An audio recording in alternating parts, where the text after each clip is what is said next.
वो एक इंतहाई खामोश और अम्स भरी रात थी।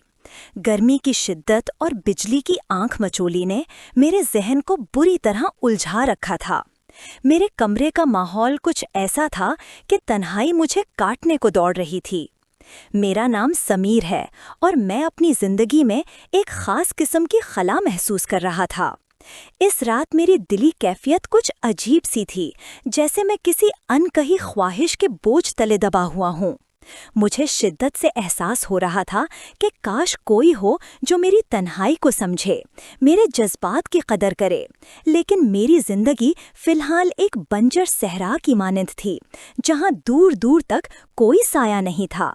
मैंने अपनी बेचैनी को कम करने की बहुत कोशिश की, इधर उधर करवटें बदलीं, मोबाइल पर वक्त गुजारी की कोशिश की, लेकिन सुकून कहीं नहीं था। बिलाखिर थक हार कर मैंने खुद को नींद के हवाले करने की कोशिश की और काफ़ी जद्दोजहद के बाद मेरी आंख लग गई। रात के तकरीबन 3 बज रहे होंगे जब अचानक मेरी आंख खुल गई। प्यास की शिद्दत या शायद किसी छठी हिस्स ने मुझे बेदार कर दिया था। घर में हो का आलम था, हर तरफ खामोशी छाई हुई थी। मेरा गला खुश्क हो रहा था, लेकिन पानी पीने के बजाय मेरे जहन में एक अजीब सा ख्याल आया। मुझे ऐसा महसूस हुआ जैसे छत पर कोई है। हमारा घर पुराने तर्ज का बना हुआ था और छत अक्सर गर्मियों में रात के वक्त ठंडी हवा के लिए इस्तेमाल होती थी। मेरे जहन में फौरन अपनी छोटी बहन सना और मेरे कजिन रेहान का ख्याल आया।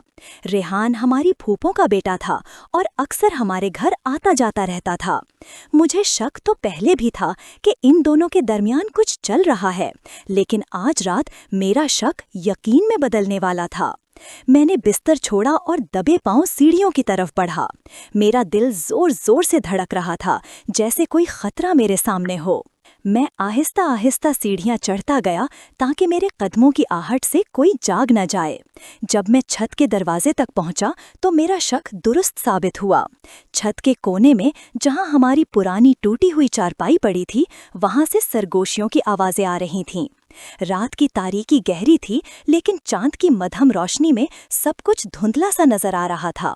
मैंने दीवार की ओट से छुपकर झांका तो मेरे पैरों तले से जमीन निकल गई।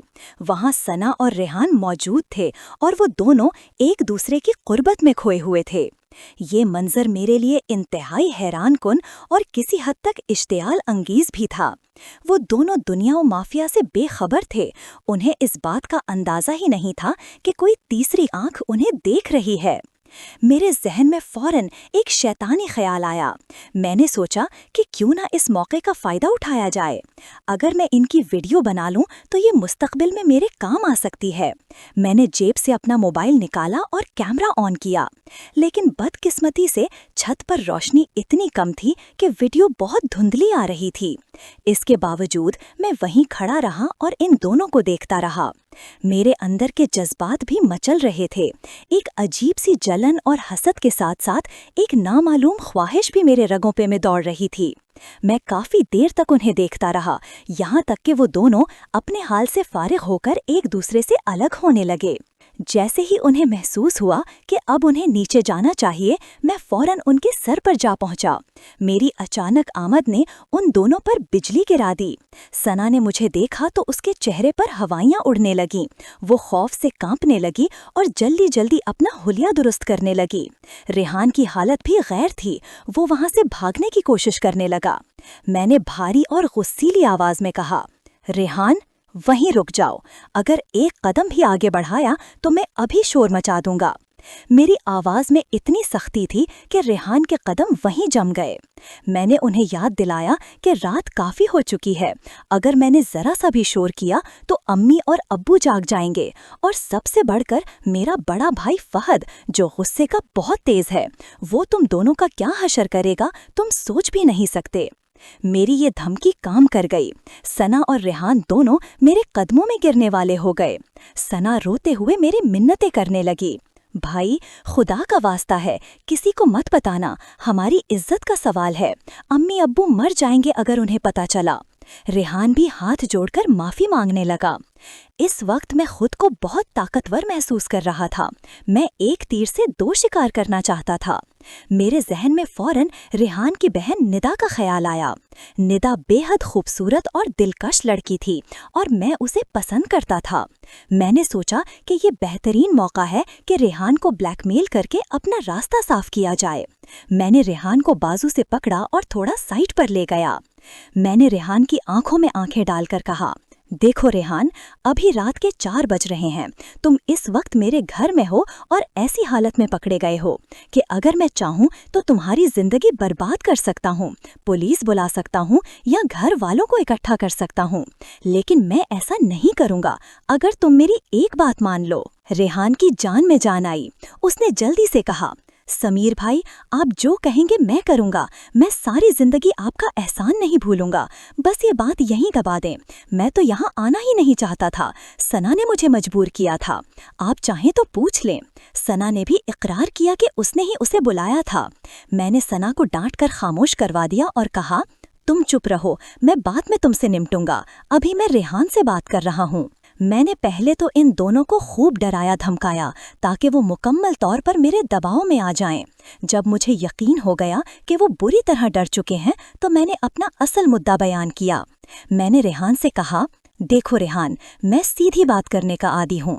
मैं तुम्हारी बहन निदा को पसंद करता हूँ।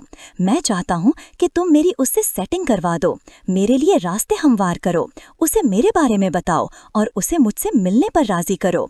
बाकी काम मैं खुद कर लूँगा, बस मुझे तुम्हारी मदद चाहिए। रेहान ये सुनकर हिचकिचाया। समीर भाई, वो मेरी बहन है, मैं उसे ये सब कैसे कह सकता हूँ? आप कुछ और मांग लें, ये बहुत मुश्किल है। मैंने फौरन अपना लहजा सख्त कर लिया। ठीक है फिर, अगर तुम्हें ये मुश्किल लग रहा है तो मैं अभी फहद भाई और अम्मी अब्बू को उठा लाता हूँ, फिर वो खुद फैसला करेंगे कि तुम्हारे साथ क्या करना है। ये सुनते ही रेहान के रंग उड़ गए। उसके पास कोई और रास्ता नहीं था। उसने हारे हुए लहजे में कहा, नहीं नहीं समीर भाई, ऐसा मत करें, मैं तैयार हूँ, मुझे बस थोड़ा वक्त दें, मैं निदा से बात करूँगा और आपका काम हो जाएगा। इसकी हामी भरने के बाद मुझे दिली सुकून मिला। मैंने दिल ही दिल में निदा के साथ अपनी मुस्तकबिल की मुलाकातों के मंसूबे बनाना शुरू कर दिए। उसके बाद मैंने सना की तरफ देखा और कहा, सना, तुम जाओ और रेहान को खामोशी से गेट से बाहर निकाल कर आओ। ध्यान रखना कि कोई जाग ना जाए। और हाँ, रेहान को छोड़कर फौरन ऊपर वापस आना। मुझे तुमसे कुछ जरूरी बात करनी है। सना ने इस बात में सर हिलाया और रेहान को लेकर नीचे चली गई। मैं छत पर अकेला खड़ा इंतजार करने लगा। मेरे जहन में अब ये मंसूबा था कि जब सना वापस आएगी तो मैं इसी चारपाई पर इसके साथ अपनी ख्वाहिशात पूरी करूंगा और उसे इसकी गलती की सजा दूंगा। मैंने सोचा कि अब वो मेरे हाथ में है, वो इनकार नहीं कर सकेगी। वक्त गुजरता रहा। 10 मिनट गुजर गए, 15 मिनट गुजर गए, लेकिन सना वापस नहीं आई। मैं बेचैनी से टहलने लगा। मैंने सोचा शायद वो नीचे जाकर पानी पी रही होगी या शायद किसी के जागने का डर होगा। मैंने मजीद 10 मिनट इंतजार किया, लेकिन खामोशी बरकरार थी। आधा घंटा गुजरने के बाद मुझे एहसास हुआ कि सना ने मुझे धोखा दिया है। वो नीचे जाकर अपने कमरे में छुप गई है और अब वापस नहीं आएगी। मुझे शदीद गुस्सा आया। मेरा दिल चाहा कि नीचे जाकर उसे बालों से घसीट कर लाऊं, लेकिन फिर मुझे ख्याल आया कि अब सुबह होने वाली है। अगर मैंने शोर मचाया तो मेरा अपना राज भी खुल सकता है और सारा मंसूबा खाक में मिल जाएगा। मैं दांत पीस कर रह गया।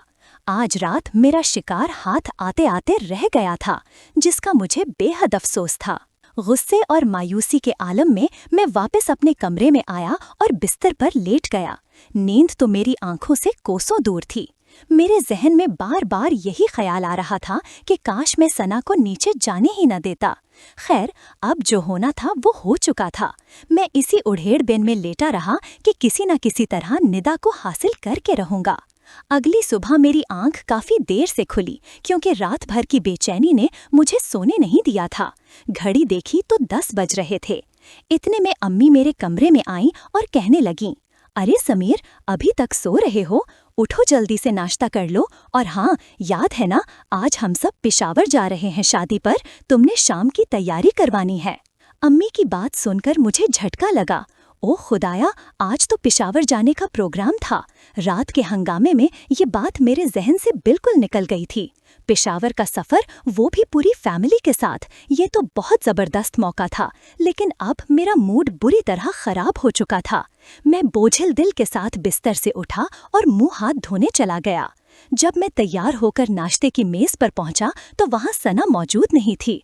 मैंने अम्मी से पूछा, अम्मी, सला कहाँ है, नज़र नहीं आ रही। अम्मी ने बताया, हाँ बेटा, वो सुबह उठी थी लेकिन इसकी तबीयत कुछ ठीक नहीं लग रही थी, इसलिए वो दोबारा अपने कमरे में लेट गई है। मैं समझ गया कि उसकी तबीयत खराब नहीं है, बल्कि वो मेरा सामना करने से डर रही है। उसे मालूम था कि उसने रात को मुझे धोखा दिया है और अब वो मुझसे आंखें नहीं मिला सकती। मैंने खामोशी से नाश्ता किया और फिर अम्मी ने मुझे बाजार से कुछ ज़रूरी सामान लाने के लिए भेज दिया। जब मैं सामान लेकर वापस आया तो लाउंज का मंजर देखकर मैं हैरान रह गया। मेरा बड़ा भाई फहद और सना सोफे पर साथ बैठे थे और आपस में सरगोशियां कर रहे थे। वो दोनों हंस हंस कर बातें कर रहे थे। मुझे ये देखकर बहुत हैरत हुई, क्योंकि आमतौर पर इन दोनों की आपस में ज्यादा बनती नहीं थी। वो अक्सर एक दूसरे से चिड़चिड़े रहते थे। आज अचानक ये मोहब्बत कहाँ से जाग उठी? मेरे दिल में शक का एक कांटा चुभा कि कहीं सना ने रात वाली बात फहद को तो नहीं बता दी, या फिर उसने फहद के साथ भी कोई सेटिंग कर ली है। मैंने गुस्से भरी नजरों से सना को देखा। उसने मेरी नजरों का सामना करने के बजाय अपना रुख मोड़ लिया।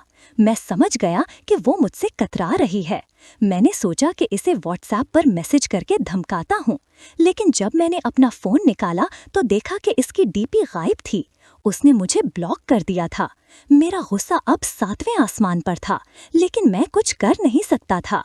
दोपहर के वक्त हमारे पड़ोसी, जो कि मेरे चचा लगते थे, अपनी बेगम के साथ हमारे घर आए। रस्मी बातचीत के बाद चचा ने अम्मी से पूछा, भाभी, पेशावर शादी पर कौन कौन जा रहा है? अम्मी ने जवाब दिया, बस मैं, सना के अब्बू और सना जा रहे हैं। फहद और समीर घर पर ही रहेंगे क्योंकि इनके कुछ काम हैं। चचा ने मुस्कुराते हुए कहा, चलें, बहुत अच्छा है। वैसे हम भी जा रहे हैं और मैंने सोचा कि रेहान और निदा को भी साथ ले चलते हैं।